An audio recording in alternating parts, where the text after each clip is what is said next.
Actually कैसे हो रहा है कि अपना टाइमिंग और मेरे बेटे का प्रॉब्लम है कि मेरे बेटे की एग्जाम है, लैपटॉप खराब है और उनको कैसा एक मोबाइल सामने रखना है और दूसरे मोबाइल पे सॉल्व करना है। तो इस वजह से मुझे थोड़ा सा, मैं पूछती हूँ अगर आपका 10 o'clock या 11 o'clock को हो पाता है तो मैं ले लूंगी, क्योंकि उसके 12 साढ़े 12 बजे से पेपर्स है। ठीक है, मैं सर से बात करती हूँ। आप लोगों का कोई लेक्चर है क्या 11 बजे या 10 बजे? नहीं मैम। Yes, no ma'am. तो okay, I will talk with sir and I will send the message. Okay okay ma'am. so today I am going to start your new topic,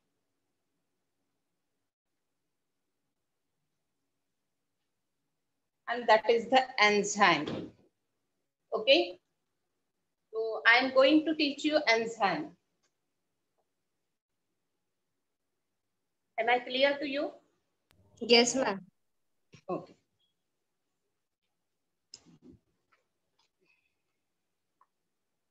So I'm giving you some history regarding this enzyme.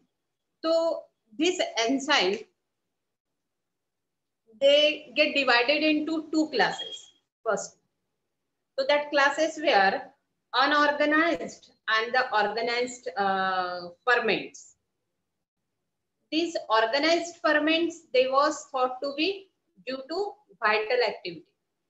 So there are some vital activity, and due to which vital activity means the activities which is going on inside the body. हमारे body के अंदर में जो जीने के लिए हमारे body में जो भी मेटाबॉलिक प्रोसेसेस होते हैं, they are called as vital activities. ठीक है, तो ये जो एक्टिविटीज है वो एक्टिविटीज की वजह से जो एंजाइम फॉर्म हुए हैं उसे कहा गया है ऑर्गेनाइज्ड फर्मेंट्स। ठीक है, तो this view it was encouraged by rediscovery of bacteria.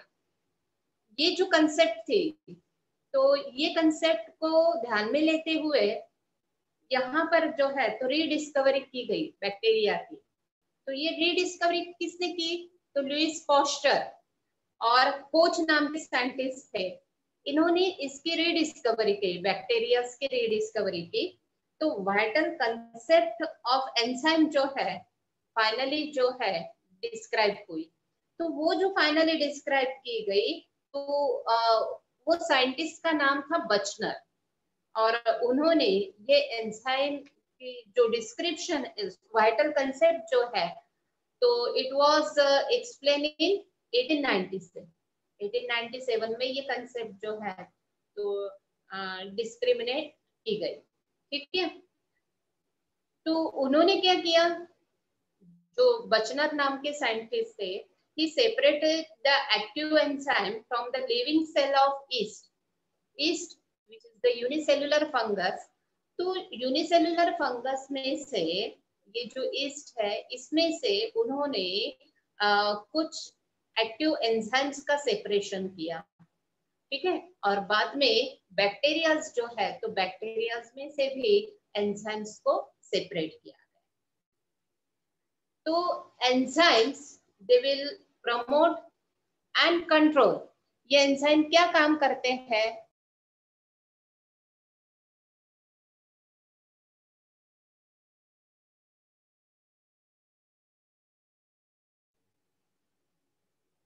तो एंजाइम्स जो है, ये एंजाइम क्या करते हैं? ये enzymes they will promotes and control the conversion of complex carbohydrates और fats and proteins of our body into simple substances which the intestine can easily absorb, and various reactions by which these simple substances are used in the body for building up new tissues or produce energy। तो ये जो enzymes है, ये क्या काम करते हैं?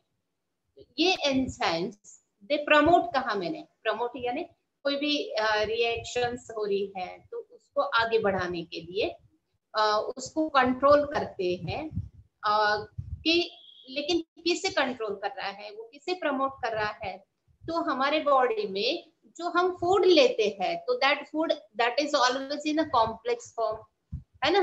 तो that food is present in a complex form like carbohydrate, proteins, fats, ये सारा का सारा जो है तो कॉम्प्लेक्स फॉर्म का फूड है।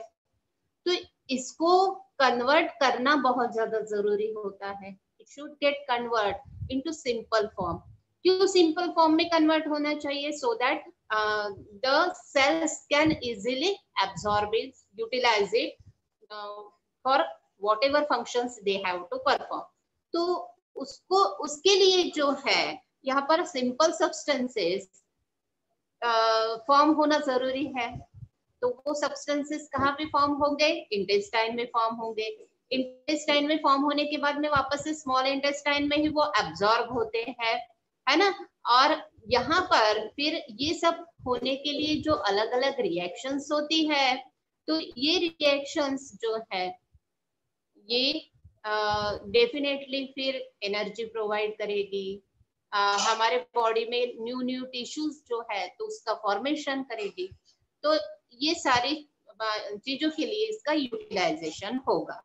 तो दीज एंजाइम्स ये किसी भी जो जैसा प्रोसेस जो है तो वो प्रोसेस में कुछ ब्रोकन डाउन नहीं करेगा, कोई बॉन्ड ब्रेक नहीं करेगा, या फिर वो जो प्रोडक्ट्स है तो उसको भी चेंज नहीं करेगा। तो वो सिंपली जो है एंड तक, वो रिएक्शन के एंड तक जो है तो वो पोटेंट रहता है, बस वो प्रेजेंट रहता है। जैसे कोई हमारे यहाँ पे अगर कोई हमने फंक्शन रखा है तो वो फंक्शन के लिए हमें कोई एक ऐसा पर्टिकुलर चीफ गेस्ट चाहिए होता है कि जिससे हमारे प्रोग्राम में जो है, हमारे फंक्शन में जो है तो एक जो है तो क्या बोलेंगे हम उसको कि इम्पोर्टेंस आएगा, एक तरह का इम्पोर्टेंस आएगा। तो वो जो इम्पोर्टेंस है वैसा ही इम्पोर्टेंस ये एंजाइम जो भी कोई केमिकल रिएक्शंस होती है तो उसके लिए प्रोवाइड करता है।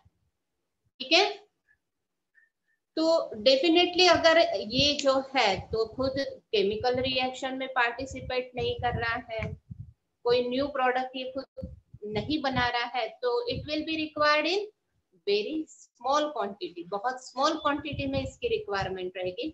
और ये जो है तो एक ट्रू कैटलिस्ट का काम करता है। Catalyst is the means what? तो catalyst is the substance which will increase the rate of any biochemical reaction। जो भी हमारे लिविंग ऑर्गेनिज्म में जो बायोकेमिकल रिएक्शंस हो रही है या नॉन लिविंग ऐसे ही कोई केमिकल रिएक्शन जो होती है तो उसमें जो जिस यानी पर्टिकुलर एक सब्सटेंस जिसकी जरूरत होती है that is called as catalyst. ठीक है, तो it is really this enzyme, it is called as biocatalyst because it is required in definitely in living organisms। ठीक है, तो यहाँ पर जब प्रोटीन का हाइड्रोलिसिस होता है तो प्रोटीन का हाइड्रोलिसिस दिन में एक बार तो भी होता है and that is due to strong action of strong acid at 100 degrees Celsius।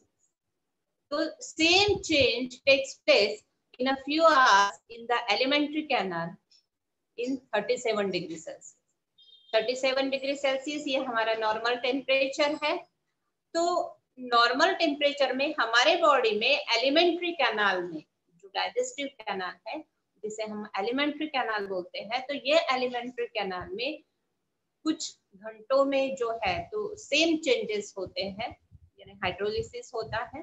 तो ये एसिड जो है लेबोरेटरी का ये क्या करेगा, ये अलग अलग सब्सटेंसेस का हाइड्रोलाइसिस करेगा। हाइड्रोलाइसिस का मतलब क्या होता है? तो जब वाटर मॉलिक्यूल जो है ब्रेकडाउन, हाँ तो that is called as hydrolysis process. ठीक है, यहाँ पर हर एंजाइम जो है तो एक स्पेशल क्लास का सब्सटेंस जो है, यह एक सिंगल सब्सटेंस जो है तो उसी पे ये एक्ट करता है। यानी इसका मतलब हम ये बोल सकते हैं कि they are very specific in their action. वो अपने एक्शन में इतने ज्यादा परफेक्ट, इतने ज्यादा स्पेसिफिक होते हैं कि यानी वो दूसरे सब्सटेंस पे वर्क नहीं करेंगे, उसका जो है तो उसके ऊपर में एक्शन नहीं करेंगे, वो सिर्फ पर्टिकुलर सब्सटेंस पे ही एक्शन करते हैं। ठीक है, तो many enzymes they have been purified and they are found to be very active. कुछ सब्सटेंसेस को प्यूरिफाई किया गया और ये ऑब्जर्व किया गया कि ये बहुत एक्टिव होते हैं। तो यहाँ पर विल स्टैटर एंड द पॉलिंजर, ये जो दो साइंटिस्ट थे, तो इन्होंने क्या किया, इन्होंने एक एंजाइम जिसका नाम है पर ऑक्सीडेज एंजाइम।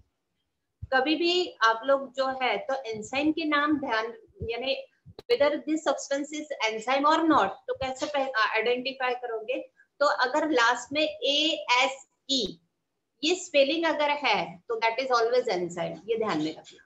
ठीक है, तो यहाँ पर उन्होंने पर ऑक्सीडेज नाम का एंजाइम जो है तो उसको प्यूरिफाई किया और ये जो है तो मोस्ट एक्टिव एंजाइम है, इस तरह से उन्होंने ऑब्जर्वेशन किया। तो एंजाइम्स जो है एक्टिव है डेफिनेटली, लेकिन अगर वो प्यूरिफाइड नहीं है तो तब भी वो जो है तो एक्टिव होते हैं।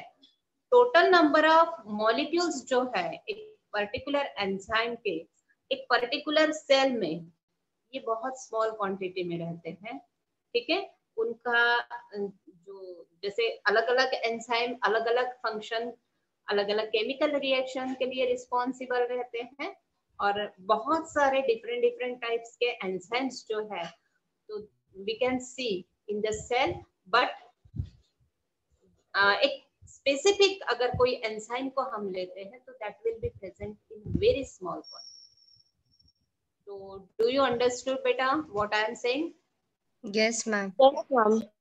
Okay, so now come to the, we had seen about some history about this enzymes. Now let's come to the main point. अब मेन पॉइंट पे आते हैं। मेन पॉइंट यानी कि अगर हमको पूछा जाए व्हाट आर एंजाइम्स, ये एंजाइम्स क्या है, तो एक्चुअली एंजाइम्स जो है तो ये सोलुबल होते हैं। ठीक है, ये सोलुबल होते हैं, ये कोलॉइडल है, यानी इट लुक लाइक जैसे मिल्क जो है तो मिल्क में हम कोई कंपोनेंट्स अलग अलग दिख रहे हैं क्या, तो नहीं दिख रहे हैं, तो उसको हम कोलॉइडल सॉल्यूशन बोलते हैं। वैसे ही ये कोलॉइडल ही है और ऑर्गेनिक कैटालिस्ट है, यानी लिविंग ऑर्गेनिज्म में ही मिलते हैं। ठीक है, लिविंग सेल में ही मिलेंगे, नॉन लिविंग में भी नहीं मिलेंगे। ठीक है, बहुत ज्यादा स्पेसिफिक होते हैं। मैंने जब भी बताया कि they are very specific in their action. Then इसका नेचर कैसा होता है, किससे बने रहते हैं ये, तो ये प्रोटीन से बने होते हैं। ये 0 डिग्री सेल्सियस पे इनएक्टिव होते हैं और मॉइस्ट हीट 100 डिग्री सेल्सियस पे अगर है तो वो टोटली क्या हो जाएंगे, डिस्ट्रॉय हो जाएंगे। ठीक है, तो now I am giving you the proper definition of it. What is the definition of it? So enzymes, they are soluble, colloidal, organic catalysts which are formed by the living cells. They are specific in their actions, protein in nature, inactive at 0 degree Celsius and destroyed by the moist heat at 100 degree Celsius. Okay, do you understood this definition? Yes, ma'am. Yes, ma'am. Now intracellular enzyme, अब intra means inside the cells, जो cell के अंदर में रहेगी, they are called as intracellular. और क्या, तो enzymes, तो intracellular enzymes the enzymes which will be present inside the cell, है ना। तो enzymes which are used in the cells which make them, so they are said to be intracellular enzyme. उनको हम intracellular enzyme करेंगे। तो ये enzyme जो है ये ऑर्गेनिक फर्मेंट्स है। ये करस्पॉन्ड किससे है? तो ऑर्गेनिक फर्मेंट जो हमने शुरू में कहा ऑर्गेनिक फर्मेंट्स, तो उससे करस्पॉन्ड है। नाउ एक्स्ट्रा सेल्यूलर, अब एक्स्ट्रा सेल्यूलर यानी सेल के बाहर, तो enzymes which are produced by other cells and they are secreted to other part of the body। जैसे कोई किसी पर्टिकुलर सेल ने जो है तो उसको सिक्रेट किया और उसका यूटिलाइजेशन कोई और कर रहा है। जैसे डाइजेस्टिव जूस जो है तो इसको हम एक्स्ट्रा सेल्यूलर एंजाइम कहते हैं। डाइजेस्टिव जूस में जो भी एंजाइम्स प्रेजेंट रहते हैं, तो these enzymes they are correspond to unorganized ferment। जो अनऑर्गेनाइज्ड फर्मेंट रहे है उससे ये करस्पॉन्ड रहेंगे। ठीक है। देन यहाँ पर जो है तो नेक्स्ट कंसेप्ट है झाइमेज सिक्रीशन। अब झाइमेज क्या है? तो अगेन इट इज एंजाइम। तो extra cellular enzyme, zymase extra cellular enzyme है जो कि secreted ready for the action, जो कि क्या काम करेगा? वो कोई भी एक्शन जो है यानी हमारे बॉडी में जो भी केमिकल रिएक्शंस होने वाली है तो उसकी एक्शन कंप्लीट करने के लिए तुरंत रेडी रहता है। ठीक है। तो वो झाइमेज, उसको हम झाइमेज सिक्रीशन कहेंगे। जैसे कि हमारे सलाइवा में एक एंजाइम है। Can you tell me the name of that enzyme? I had already taught you in physiology. Yes, anybody remember one enzyme which is present in the saliva? Which one is it? Amylase. Yes, very good. Amylase enzyme which is present in the saliva. This is the example of zymogen secretion. Okay. Then zymogen secretion. So enzyme which is secreted in inactive form, जो active form में तुरंत secrete हुआ, तुरंत work करेगा, वो zymeज secretion रहेगा। तो enzyme which is secreted in inactive form and ultimately activated by the agents which are secreted by other cell is said to be zymogen secretion। तो ऐसा एंजाइम जो इनएक्टिव फॉर्म में सिक्रेट होगा और बाद में जो है तो वो किसी एजेंट के थ्रू एक्टिव हो जाएगा। कोई भी दूसरी सेल जो है तो उसको इनएक्टिव का एक्टिव में कन्वर्शन करेगी, then it is called as zymogen secretion। तो जैसे हम लोगों ने उसी समय में जो है तो पैनक्रियास और इंटेस्टाइन में बहुत सारे एंजाइम्स प्रेजेंट होते हैं। तो ट्रिप्सिनोजन ये पैनक्रियाटिक जूस में प्रेजेंट होता है। तो ट्रिप्सिनोजन जो है ये एक्टिव होता है एंटेरोकाइनेज नाम के एंजाइम से। अब एंटेरोकाइनेज एंजाइम कौन सिक्रेट करता है? तो इंटेस्टाइनल म्यूकोजा सिक्रेट करता है, जो कि फिर बाद में ये जो ट्रिप्सिनोजन है तो इसका कन्वर्शन ट्रिप्सिन में होता है। वैसे ही prothrombin hormone, plasma sorry not hormone, prothrombin जो है प्लाज्मा प्रोटीन जो प्रेजेंट होता है तो वो इनएक्टिव फॉर्म में होता है। उसको एक्टिव फॉर्म में कन्वर्ट करने के लिए जो है तो थ्रोम्बोप्लास्टिन नाम के एंजाइम की जरूरत पड़ती है, जो कि फिर बाद में ये प्रोथ्रोम्बिन को कन्वर्ट किसमें करता है? तो थ्रोम्बिन में। वैसे ही फाइब्रिनोजन नाम का जो प्लाज्मा प्रोटीन होता है उसका कन्वर्शन किसमें होता है? तो फाइब्रिन। यानी पहले तो ये इनएक्टिव फॉर्म में थे, फिर बाद में किसी और सेल ने सिक्रेशन किया, उसको एक्टिव करवाया और वो एक्टिव होने के बाद में फिर एक्शन में आया। तो इस तरह से जो एंजाइम रहेंगे उसको कहा जाएगा zymogen secretion। समझ में आ रहा है बेटा? Yes, ma'am. Yes, ma'am. हाँ। अब zymogen secretion जो है तो ये प्रोटेक्शन के लिए हेल्प करता है, या हमें हमारी जो बॉडी में जो डाइजेशन की प्रोसेस होता है, तो prevent digestion of the cell wall जो है तो उसका डाइजेशन नहीं होना चाहिए। कोई भी डक्ट जो है तो उसका जो है तो प्रोटेक्शन होना चाहिए। मोस्ट फ्रिक्वेंटली ये जो है फिर हमको कहाँ पे हमको जो है तो प्रोटीन स्प्लिटिंग एंजाइम्स के तौर पे देखने के लिए मिलता है। ठीक है, zymogen it will be found in the form of protein splitting enzyme, यानी वो प्रोटीन को क्या करता है, स्प्लिट करता है यानी सेपरेट करता है। ठीक है, देन सबस्ट्रेट।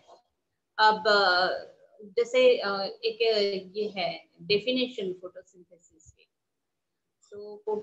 सॉरी रेस्पिरेशन के, तो organic substrate which is broken down into simple inorganic one in the presence of with the release of energy is called as respiration। ऐसे अपन respiration की definition देते हैं। ठीक है, तो यहाँ पर मैंने यूज किया है organic substrate। what is that substrate? Substrate the substance जिसके ऊपर में एंजाइम की एक्शन होती है उसे हम कहते हैं substrate। the substance on which enzyme act is called as substrate। तो माल्टोज ये जो सबस्ट्रेट है एक्चुअली, तो इसके ऊपर में किसकी एक्शन होती है, तो माल्टेज नाम के एंजाइम की, जिसके वजह से maltose will get convert into glucose, उसका कन्वर्शन ग्लूकोज में होगा। Okay, Yes, do you ma'am. understand what do you mean by substrate? Substrate, it is the substance on which the enzyme act। अब देखो अभी तो आप लोग ये पढ़ रहे हो, शायद आप में से कोई हो सकता है कि आगे चल के लेक्चरर भी बन जाए, तो आप लोगों को ये सारे छोटे छोटे जो टर्म्स होती है, तो you should have ability two means उसको जो है तो एक्सप्लेन करने की, उसको सिंप्लीफाई करने की एबिलिटी जो है, तो अगर हम में है तो then only we will become a good teacher. हम गुड टीचर तभी बन पाते हैं, है ना, कि हम लोग जब छोटी छोटी कंसेप्ट क्लियर कर पाते हैं। तो ये सारी चीजें ध्यान में रखना। तो सबस्ट्रेट वगैरह किसी ने पूछा तो you should know about it. It is not a substance, it is a substrate. तो सबस्ट्रेट और सब्सटेंस का डिफरेंस हमको पता होना चाहिए। ये सारी चीजें वन बाय वन जो है तो आप लोग नोटिंग किया करो या फिर उसको रिकलेक्ट करने का, मेमोराइज करने का। ठीक है, now let us switch towards some names of the enzymes. तो यहाँ पर जो है टाइलिन जो कि हमारे सलाइवा में प्रेजेंट होता है, पेप्सिन जो कि हमारे स्टमक में प्रेजेंट होता है, trypsin it is present in the pancreatic juice। उसके बाद में इरेप्सिन, मुझे ध्यान में नहीं आ रहा है कि इरेप्सिन हम कौन से पार्ट में प्रेजेंट होता है। देन तो ये जो है यहाँ पर ASE ऐसा सफिक्स नहीं लगा हुआ है, तो इनको छोड़े तो मैंने पहले ही आप लोगों को बताया है कि ASE ऐसा अगर सफिक्स लगा हुआ है, सफिक्स का मतलब उसको जॉइन है। जैसे मेरा नाम है निर्मला, ठीक है, और मेरे आगे जो है तो सरनेम लगा हुआ है सूर्यवंशी, तो ये सूर्यवंशी मेरा क्या हो गया, तो सफिक्स हो गया, इसीलिए तो उसको सरनेम ऐसा कहा गया है, सफिक्स की जगह पे सरनेम। तो वैसे ही अगर कोई भी जैसा एक वर्ड है, वो वर्ड में ASE ये स्पेलिंग लगा हुआ है, ये सफिक्स लगा हुआ है, तो वो क्या रहेगा, इसका नाम रहेगा तो एंजाइम का नाम रहेगा। इसमें एक्सेप्शन किसका है, तो टाइलिन जो कि माउथ में प्रेजेंट होता है एंजाइम, पेप्सिन जो कि स्टमक में प्रेजेंट होता है, प्रोटीन के डाइजेशन के लिए हेल्प करता है वो, ट्रिप्सिन पैंक्रियाटिक जूस में प्रेजेंट होता है जो कि क्या काम करता है, तो ट्रिप्सिन ये जो है तो प्रोटीन का डाइजेशन ही करवाता है, इरेप्सिन भी सेम वैसे ही तो इनको छोड़े तो बाकी सब एंजाइम में क्या लगा रहेगा, ASE, ये सफिक्स लगा रहेगा, ASE सफिक्स लगा रहेगा। ठीक है, तो जैसा अलग अलग नेम, माल्टेज आया, लाइटे, यहाँ पर जो है तो अगर हम देते हैं लाइपेज आया, ये ऐसी है कि नहीं, तो इस तरह से ASE ये वर्ड, ये सब्जेक्ट जो है तो हर एंजाइम में लगा रहेगा। तो maltase act on maltose, maltose पे ये एक्ट करेगा। लैक्टेज लैक्टोज पे एक्ट करेगा। लाइपेज ये लिपिड्स यानी फैट्स पे जो है तो एक्ट करेगा। कार्बोहाइड्रेटेज तो ये कार्बोहाइड्रेट पे वर्क करेगा। प्रोटीएसेस ये प्रोटीन पे एक्ट करता है। अमाइलेसेस जो है तो they will act on the starch. Okay, but there are many substances which are acted by some enzyme in different। तो कुछ सब्सटेंस ऐसे होते हैं कि वो उनके ऊपर में जो एंजाइम वर्क करेंगे तो वो अलग तरीके से करेंगे। जैसे कि यहाँ पर जो है तो dipeptide can B attacked by 3 enzyme. Dipeptide जो है तो इसके ऊपर 3 एंजाइम्स जो है तो वो एक्ट करते हैं। ठीक है, अब ये 3 एंजाइम्स जो है इसके ऊपर में एक्ट कर रहा है तो ये एंजाइम्स उसके फंक्शन के हिसाब से उसके नेमिंग रहेंगे। ठीक है, तो उसके फंक्शन के हिसाब से जब नेमिंग रहेंगे तो dipeptide can be hydrolysed by dipeptidase. Dipeptidase नाम का जब यहाँ रहेगा, देखो डाइपेप्टिडेज,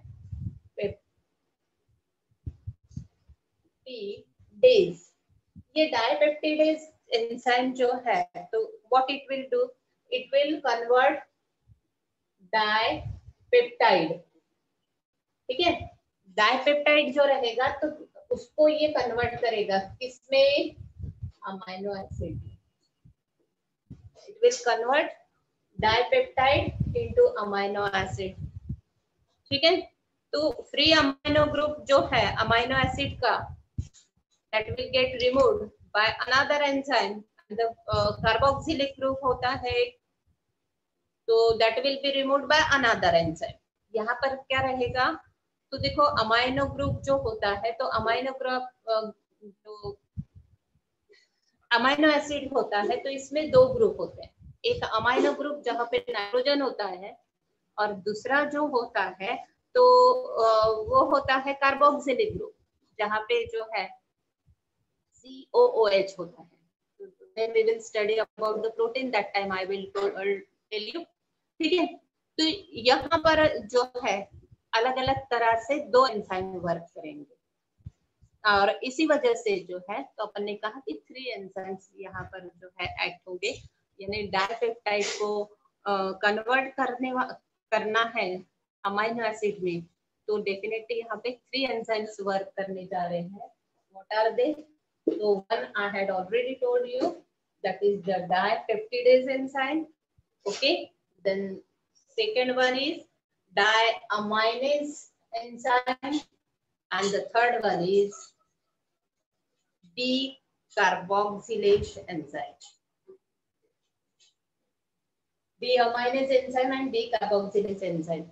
तो जो यहाँ पर अमाइनो ग्रुप रहेगा के ऊपर में कौन एक्ट करेगा, तो डीअमाइनेज एंजाइम एक्ट करेगा और जो कार्बोक्सिलिक का ग्रुप पे एक्ट करेगा तो वो रहेगा डीकार्बोक्सिलेज एंजाइम। तो do you understood this one? Yes, ma'am. Yes, ma'am.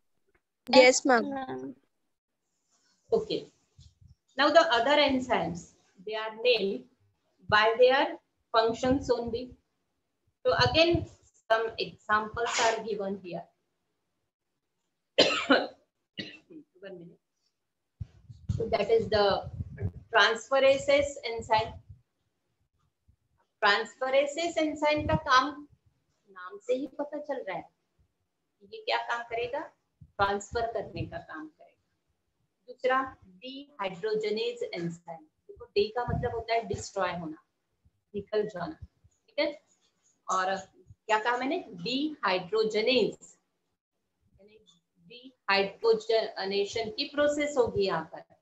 Dehydrogenation का मतलब होता है जब हाइड्रोजन रिमूव होता है तो उसको हम डिहाइड्रोजनेशन कहते हैं। और ये डिहाइड्रोजनेशन के प्रोसेस के लिए जो एंजाइम की रिक्वायरमेंट रहेगी तो that will be the dehydrogenases enzyme. Then hydrolysis, तो जो हाइड्रोलिसिस की प्रोसेस करेगा वो हाइड्रोलाइसिस एंजाइम रहेगा। ऑक्सीडेज एंजाइम जो ऑक्सीडेशन की प्रोसेस करेगा। रिडक्टेज एंजाइम जो रिडक्शन की प्रोसेस करेगा। तो many enzyme with same function they act on one substance and therefore better to specify the enzyme by its source। अब बहुत सारे एंजाइम जो है तो सेम फंक्शन परफॉर्म कर रहे हैं।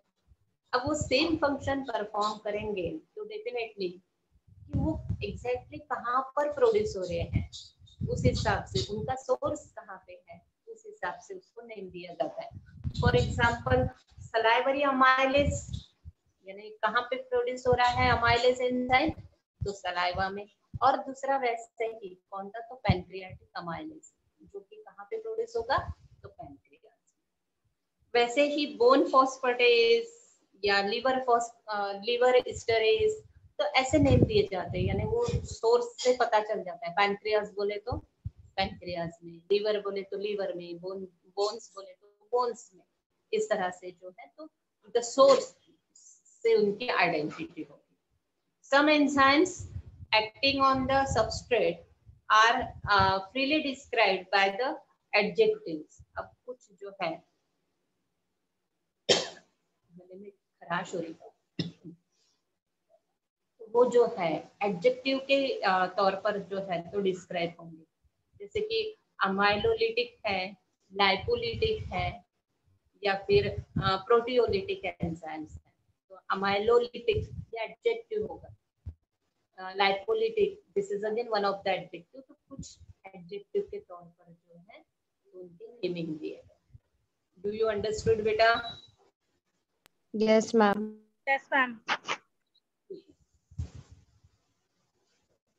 Now catalytic RNS. अब यहाँ पर जो है कुछ राइबोन्यूक्लिक एसिड जो है तो they are highly substrate specific catalytic activity. तो उनमें जो है जो सबस्ट्रेट है, मैंने पहले भी बताया कि enzymes they are very specific in their action. And substrate का भी बताया कि the substance which act on which the enzymes act, है ना। तो सबस्ट्रेट स्पेसिफिक कैटालिटिक एक्टिविटी कुछ राइबोन्यूक्लिक एसिड में जो है तो प्रेजेंट होती।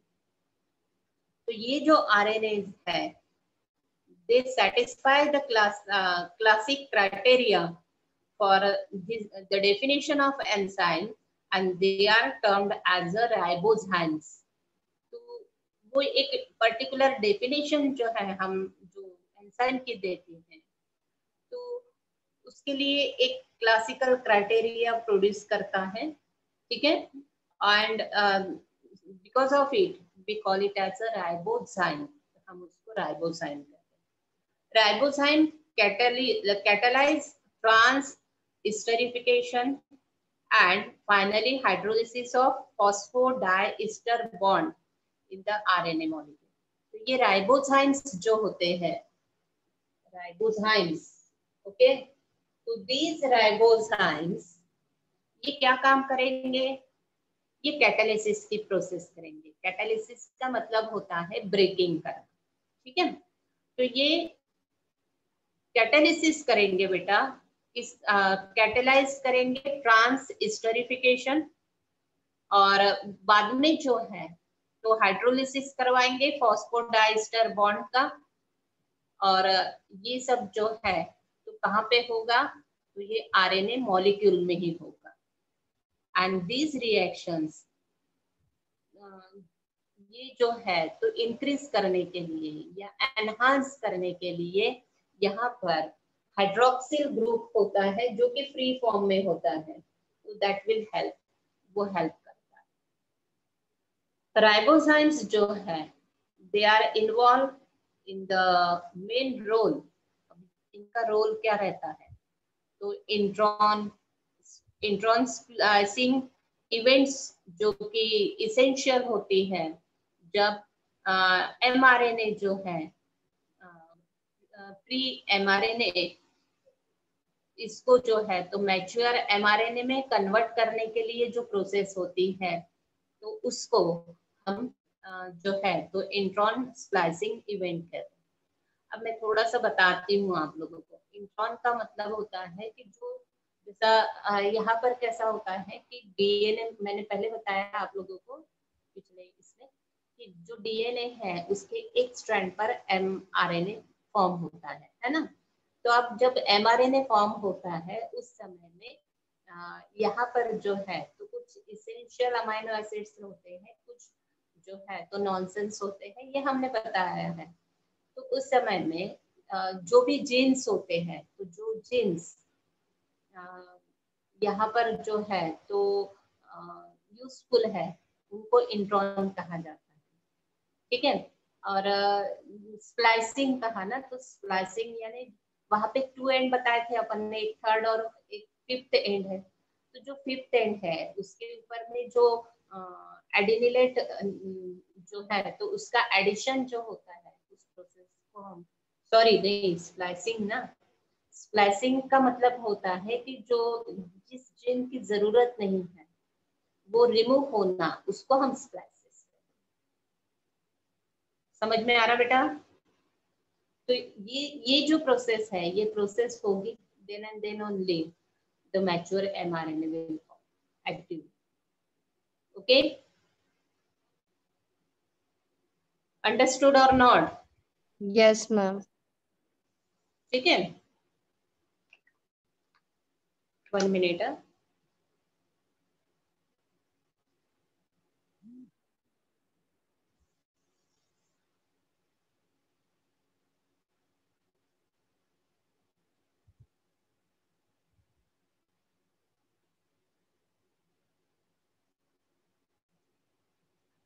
एक्चुअली मेरे एक मीटिंग थी तो मैं देख रही थी लिंक आई है या नहीं आई है।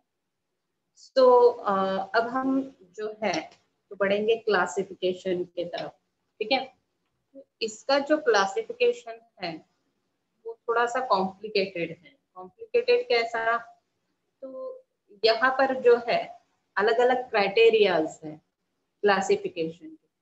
तो I think I will take it separately on Monday so that you will be able to understood, क्योंकि सिर्फ हम क्लासिफिकेशन ही पढ़ेंगे उस दिन।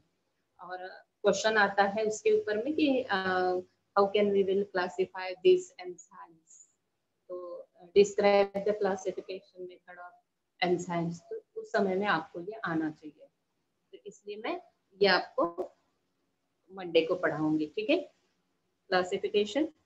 और नेक्स्ट फैक्टर है फिर the conditions on action of enzymes, और जो फैक्टर्स होते हैं which are responsible for these enzymes, so that we will study. So do you have any problem regarding this? कुछ ऐसा टॉपिक है कि जो नहीं समझ में आया अभी? यस। No, ma'am. और मैंने नोट्स भेजे वो देखे क्या बेटा आप लोगों ने? Yes, ma'am. Yes, ma'am. तो कर लोगे उसमें से, Yes, ma'am. है ना?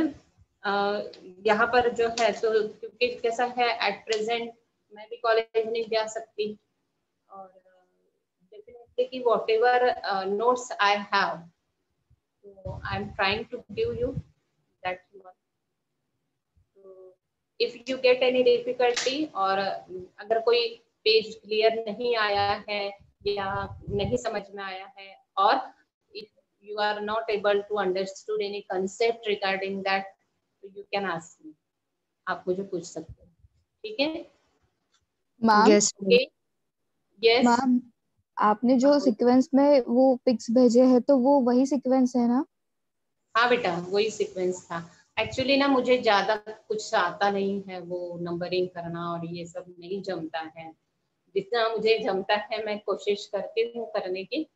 और घर में भी कैसा लैपटॉप है तो बेटा ही यूज करता है, मुझे ज्यादा उसका यानी नॉलेज भी नहीं है। तो मेरी कोशिश यही रहती है कि मैं ये करूँ, और कंटिन्यूअसली चलते ही रहता है ऑनलाइन क्लासेस ये वो। और मैं एक स्कूल में भी चाहती हूँ तो सीबीएसई का रिजल्ट बनाना है। अब वो रिजल्ट का बहुत ज्यादा प्रॉब्लम आ रहे हैं, क्योंकि उन्होंने यानी बहुत सारे रूल रेगुलेशंस दिए हैं। तो जो बच्चों को एट प्रेजेंट मार्क्स है तो वो भी नहीं दे सकते। हम लोगों को पहले जो बैक 2-3 साल का रिजल्ट का जो है, तो उनका जैसा रिजल्ट आया है उसी तरह से रिजल्ट बनाना, तो बहुत परेशानी हो रही है। कंटिन्यूसली ऑनलाइन ऑनलाइन रहना पड़ रहा। तो इस वजह से कैसा होता है कि अपने नोट्स वगैरह भी बनाना जो है तो वो मुश्किल जाते हैं, टाइप करना मुश्किल है एट प्रेजेंट। और कैसे ऑफलाइन क्लासेस रहते थे अभी तक, तो हम लोग दे देते थे जेरोक्स करने, बच्चे जेरोक्स करके जो है तो हमारे पास में नोट्स रिटर्न कर देते थे। अभी ये साल ऐसा हो रहा है कि मुश्किल जा रहा है। ठीक है, ओके। लास्ट ईयर भी मैंने, तो आपको पता है कि मैंने फिजियोलॉजी के आप लोगों को दिए थे पूरे हैंडमेड। अब मैंने फिजियोलॉजी के हैंडमेड भेजे तो गर्ल्स बोल रही हैं कि हमको नहीं समझ में आ रहे, तो वो टाइप करना, मैंने कहा कि थोड़ा वेट करना पड़ेगा फिर उसके लिए आपको। थोड़ा थोड़ा एकदम टाइपिंग स्पीड नहीं है ना अपनी ज्यादा। Okay, so I will take classification on Monday. मैं देखती हूँ अगर आपका 10 o'clock को क्लास होता है तो मैं 10 o'clock को दूंगी। इज इट ओके ना? Yes, ma'am. Yes ma'am. Thank you बेटा। Thank you, ma'am. Thank you, ma'am. Thank you, ma'am. Thank you, ma'am. Thank you. Thank you, ma'am. Can I leave ना? Yes, ma'am.